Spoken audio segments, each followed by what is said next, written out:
Good morning विद्यार्थी मित्रांनो. विज्ञान विषयाच्या तासिकेमध्ये आपले सर्वांचे स्वागत आहे. तर आज आपण वर्ग 8वीच्या धातू आणि अधातू या घटकातील उपघटक अभ्यासणार आहोत, तो म्हणजेच अधातूंचे रासायनिक गुणधर्म.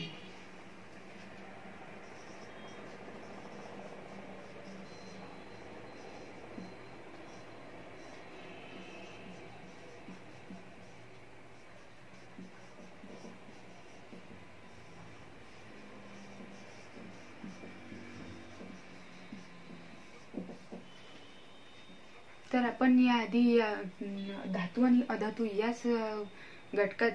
घटकातील काही मुद्दे अभ्यासले, म्हणजेच उपघटक अभ्यासले. ते म्हणजे धातू, अधातू, तसेच धातू आणि अधातूंचे भौतिक गुणधर्म आणि धातूंचे रासायनिक गुणधर्म हे आपण याआधी पाहिलं. तर आज आपण पाहणार आहोत अधातूंचे रासायनिक गुणधर्म. तर अधातू हे आपल्याला आपण आधी पाहिलंच आहे.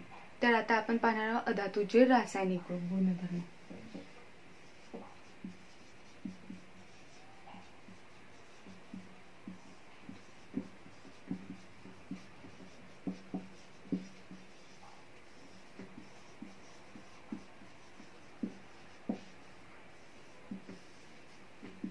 तर यामध्ये आपण पहिला मुद्दा अभ्यासणार आहोत, तो म्हणजे इलेक्ट्रॉन संद्रुपण.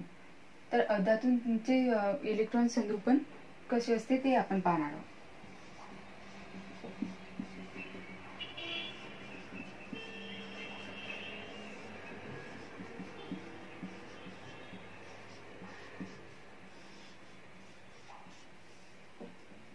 तर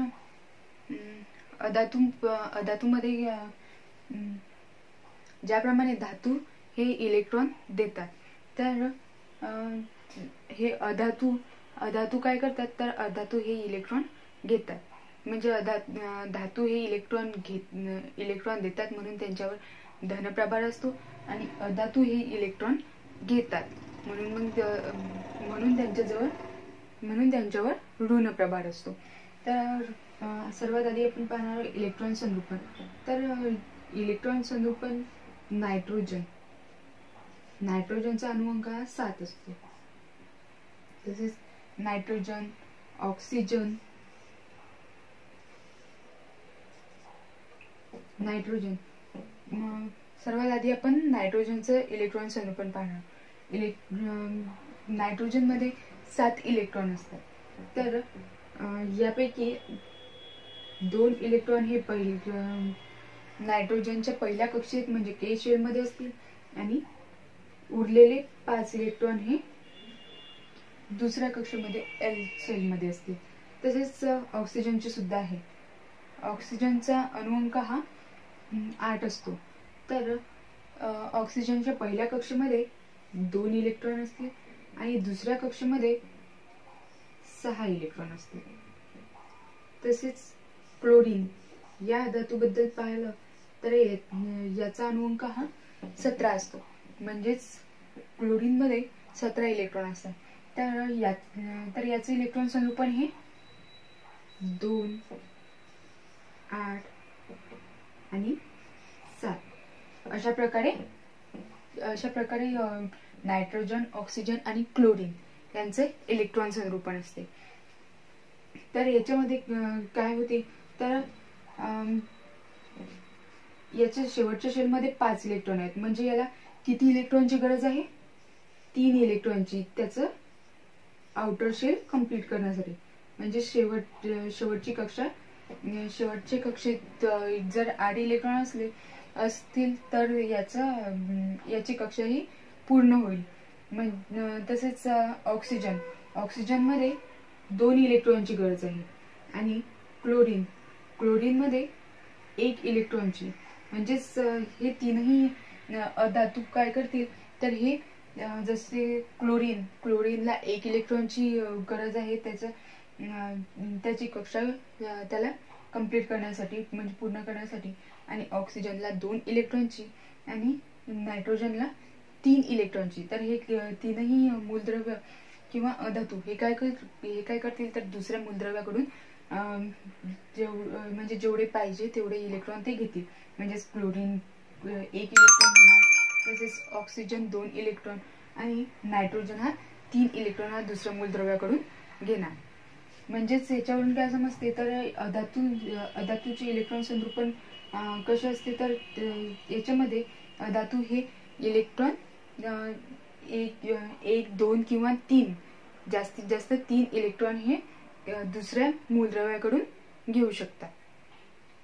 तर आता आपण अधातूचा दुसरा रासायनिक गुणधर्म अभ्यासणार आहोत, तो म्हणजेच आयनांची निर्मिती.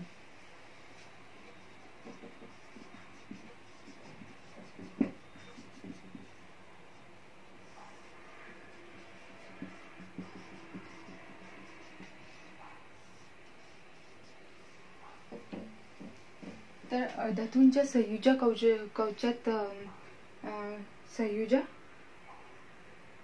अधातूंमध्ये त्याच्या संयोजक कवचात इलेक्ट्रॉन स्वीकारून ऋणप्रभार निर्माण करण्याची अधातूची प्रवृत्ती असते. म्हणजे अधातूंमध्ये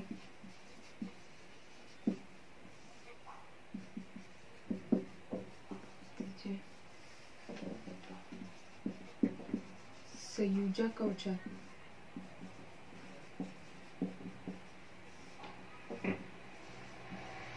इलेक्ट्रॉन स्वीकारून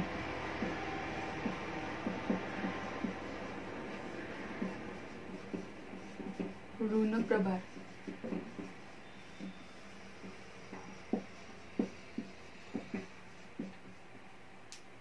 निर्माण करतो. म्हणजेच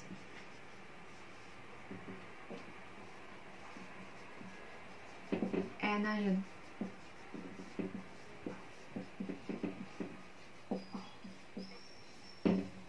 निर्माण करण्याची अधातूंची प्रवृत्ती असते.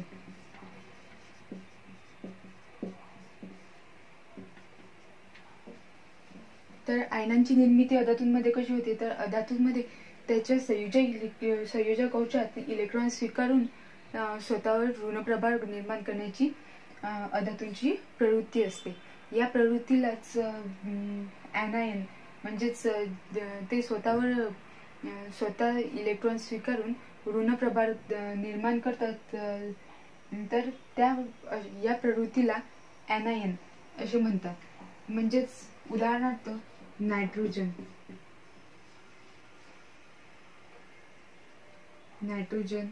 ऑक्सिजन आणि क्लोरीन.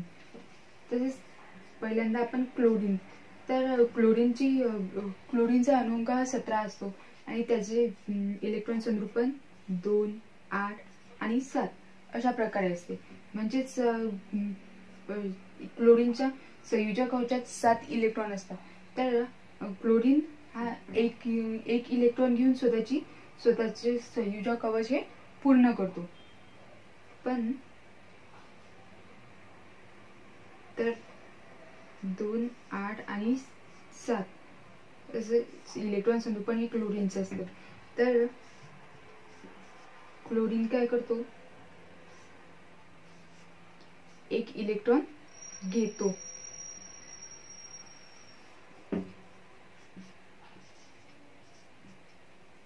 म्हणजेच क्लोरीनचे इलेक्ट्रॉन संरूपण कसं होणार, 2, 8 आणि 8. एक इलेक्ट्रॉन स्वीकारून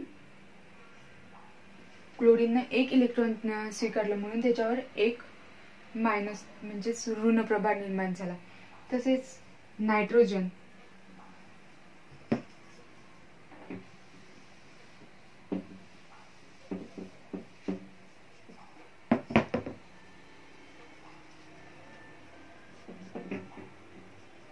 नायट्रोजनचा अणुअंक हा 7 असतो आणि त्याचे इलेक्ट्रॉन संरूपण 2 आणि 5 असं असतो. तर +3 इलेक्ट्रॉन. तर नायट्रोजन हा 3 इलेक्ट्रॉन घेतो म्हणून नायट्रोजनवर 3 ऋण प्रभार निर्माण होतील आणि त्याचे इलेक्ट्रॉन संरूपण हे 2 आणि 8 अशा प्रकारे होणार। तसेच ऑक्सिजनचं पाहिलं असता ऑक्सिजनचा अणुअंक हा 8 असतो आणि त्याचे इलेक्ट्रॉन संरूपण हे 2 आणि 6 अशा प्रकारचे असते। तर ऑक्सिजन हा दुसऱ्या मूलद्रव्याकडून 2 इलेक्ट्रॉन घेतो म्हणजे +2 इलेक्ट्रॉन आणि ऑक्सिजन हा स्वतःवर 2 ऋण प्रभार निर्माण करतो म्हणजेच ऑक्सिजनचं इलेक्ट्रॉन संरूपण काय होणार 2 आणि 8 कारण त्याने 2 इलेक्ट्रॉन हे दुसऱ्या मूलद्रव्याकडून स्वीकारले। तर अशा प्रकारे आयनांची निर्मिती ही धातूंमध्ये होते। तर आता आपण धातूचा रासायनिक गुणधर्म धातूचा तिसरा रासायनिक गुणधर्म अभ्यासणार आहोत तो म्हणजे अधातूंची ऑक्सिजन बरोबर अभिक्रिया।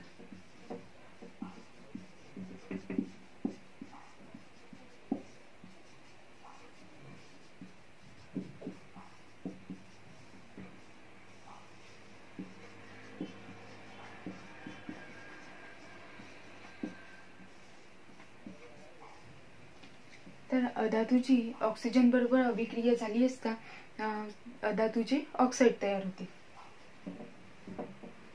म्हणजेच अधातू प्लस ऑक्सिजन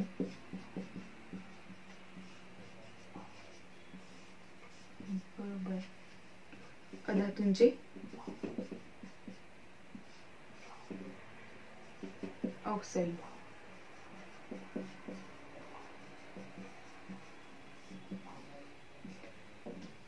तर हे अधातू आणि ऑक्सिजनची अभिक्रिया झाली असता अधातूचे ऑक्साईड तयार होते आणि हे ऑक्साईड जे असते ते आम्लधर्मी असते।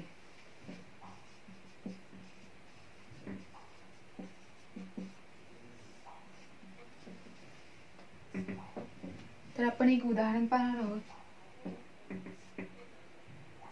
कार्बन प्लस O2 म्हणजेच कार्बन हा धातू घेतला आपण आणि ऑक्सिजन बरोबर त्याची अभिक्रिया झाली असता CO2 म्हणजेच कार्बन डायऑक्साईड हे अधातूचे ऑक्साईड तयार होणार आणि हे ऑक्साईड हे आम्लधर्मी असणार आहे।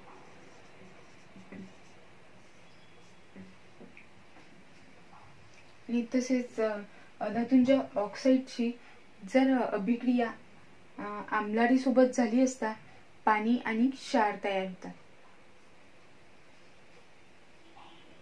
म्हणजेच धातूंचे ऑक्साईड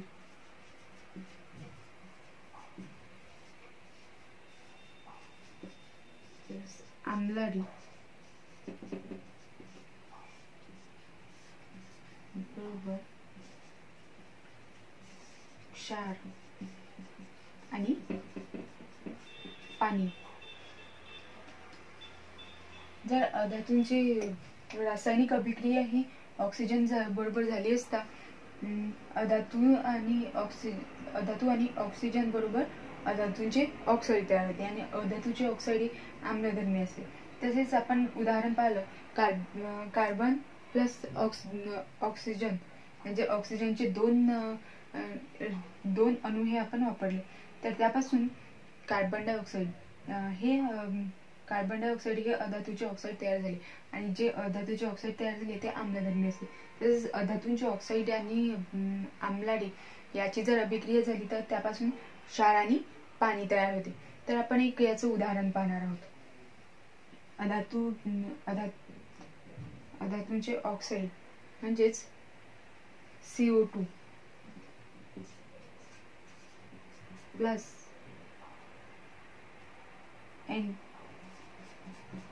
NaOH बरोबर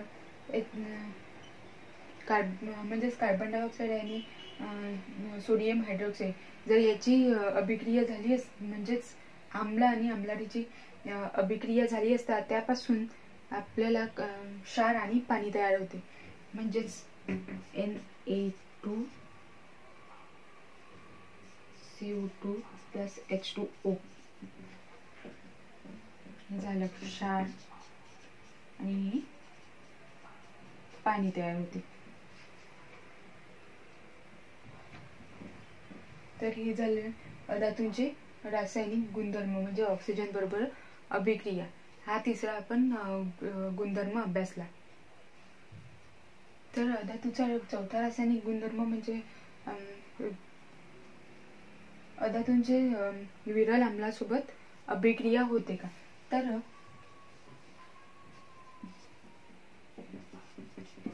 धातूंची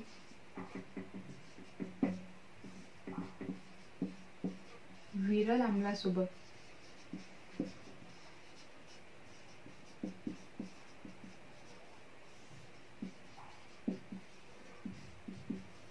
अभिक्रिया होत नाही.